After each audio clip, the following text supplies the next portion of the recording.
Hi, my name is Taylor Burris, and I've decided to do my project for Crim 423, Section 301 on autism and juvenile delinquency. I chose this because I wanted to talk about what is autism, as well as what the courts need to know about autism spectrum disorder, ASD in this case, and how this can influence delinquency. But first I wanted to start with this picture because I feel everyone needs to know a little bit more about autism, ASD before I start. Always unique, totally interesting, sometimes mysterious. Autism is a group of developmental brain disorders collectively called autism spectrum disorder, ASD. The term spectrum refers to the wide range of symptoms, skills, and levels of impairment or disability that children with ASD can have. Some children are mildly impaired and some are severe. So the brains behind all this madness is there's so many battles about ASD in society and what exactly it is, along with what causes it. The number one most frequently visited is the vaccination theory, that vaccines cause autism, as they say. And although that's not what I'm here to talk about, that is something that points out how much controversy there truly is on this topic. As stated in earlier slides, autism affects the social aspect of a person's thinking and the way of life. If they cannot properly understand acceptable social interactions, how could that lead to negative interactions with people, and also open up new possibilities for juvenile delinquency? Also, I wanted to look at what exactly ASD does towards influencing as well as creating juvenile delinquency in an individual. Because of the controversy over what ASD is, judges may not hold the greater knowledge of what it is or how it influences their clientele's behavior. So, getting to the whole topic of juvenile delinquency with autism, I wanted to look at the spectrum. Spectrum is incorporated into the name of the diagnosis because of the wide range of variances in severity that it has. There's high and low functioning and so on from there. Many sources, however, tend to incorporate Asperger's syndrome, AS, into the more extreme cases. And according to a source I found, again, ASD are developmental disorders which are thought to primarily affect social functioning according to Simmons 2009. So, going from there, so what is Asperger's syndrome then? Asperger's syndrome, AS, is a lifelong disorder profoundly affecting social interaction and the pragmatics of communication and currently characterized under pervasive developmental disorders, according to Hippler of 2009. Again, we see the effect in social interaction and communication. Being lifelong only adds to the struggle that children in their development Being lifelong only adds to the struggle that children face in their development, as Hippler states. So, let's tie it all together.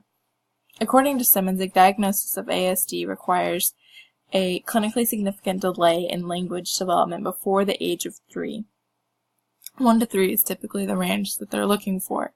Granted, treatments are available, but it is not something medicine of today can cure. Therefore, it is extensive. The issue with extensive treatment is that children typically start preschool around age 6, 3 years after diagnosis, and begin getting the social relations from such involvement, which for someone delayed can cause frustrations for them. A juvenile is a child in the prime age of figuring out who they are and who they want to be, along with who they want by their sides as they do this. A lack of communication skills, such as language, which is a child's go-to for making social connections, can cause great frustration as well as tension for the child. So, those falling higher on the spectrum with lesser abilities such as AS then look to face struggles at a greater level than those lower on the spectrum. Still tying it together. I know I talk a lot about children with ASD and AS partaking in delinquent behavior because of the lack of development and social interaction, as well as communication that is pretty self-explanatory. Bullying, frustration, and aggravation all can lead to aggressive behavior. Growing up, didn't you ever get frustrated when your parents didn't know what you were trying to ask? Imagine they couldn't understand the words you said because there were none, just grunts and hand gestures that you were able to make at the time. However, that is not the only thing that can put these juveniles at risk. According to the source Rutten, people with ASD generally tend to obey the rules. However, specific symptoms of ASD can influence individuals to partake in offending behavior. For instance, the abnormal or restricted interests that tend to come with ASD can play a major role in delinquent behavior. They state that such stereotyped behaviors were found to play a role in the case of Jeffrey Dahmer.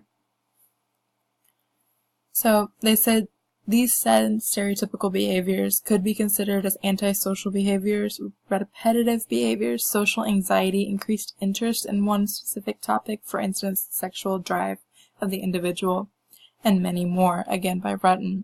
But did you know that 1 in 88 children are diagnosed with autism spectrum disorder? So we're getting there. I find it really interesting that talking about AS, Hans Asperger originally used the term autistic psychopathy in terms of those with Asperger's syndrome symptoms. Symptoms include restricted range of activities such as their inflexibility of thinking and imagination. Hans Asperger depicted defiant behaviors as spiteful and malicious of those with AS. He states clearly with uncanny certainty that children may manage to do whatever is the most unpleasant or hurtful in a particular situation. Now, I don't say any of this to scare anyone off or create negative images of delinquents that have any form of ASD. The next statement justifies findings by Asperger. However, since their emotionality is poorly developed, they cannot sense just how much they hurt others. Juveniles who partake in delinquent behavior who have been diagnosed or show symptoms of ASD or AS on a high spectrum level should not be seen as someone who does this on their own free will. Granted, they commit the crime at stake, but they lack the development of emotional connections because their social aspects of the brain is directly affected by their disorder.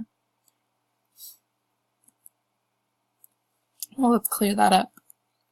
When the courts are in trial for a juvenile who has committed a crime, it can be a touchy aspect when the child has a disability. However, it is important to see the individual as the child they are first. All the disability is something that influences their behavioral development. A disability has the ability to take the human's free will, as it affects their ability to process that free will, which is what ASD and AS do. However, the individual is still a human. Along with society seeing individuals as a disability, they see them as helpless with that disability. Many people struggle to accept the idea that a delay in development can cause such negative effects on someone's actions. However, there is argument if ASD is even real. Being the only diagnosis is a delay in language and no true mental diagnosis available. Still limited knowledge on this such diagnosis and its causation. Is this all for show, or is there truly an issue underlying? So did you learn anything from what I've said? After this presentation, I hope that you are able to better understand what ASD is on both low and high spectrum. The idea of it is to allow understanding on how these individuals work and what risks they are under when they have been diagnosed with said disorders. Their everyday comprehension of actions and social interaction is delayed and underdeveloped, which would easily lead them to criminal behavior. And because it is a lifelong disorder and is diagnosed by age 3, it increases child's risk of becoming a juvenile delinquent. When the courts look at them, and it complicates a trial because there is so much to put into play. Did the child do this on their own free will, or was their free will altered by their lack of ability of understanding?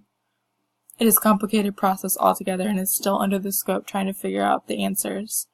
The last 2 decades, however, has made a great impact in increasing the knowledge. However, there is still a long way to go before this controversy is ended. Any questions? Thank you for listening.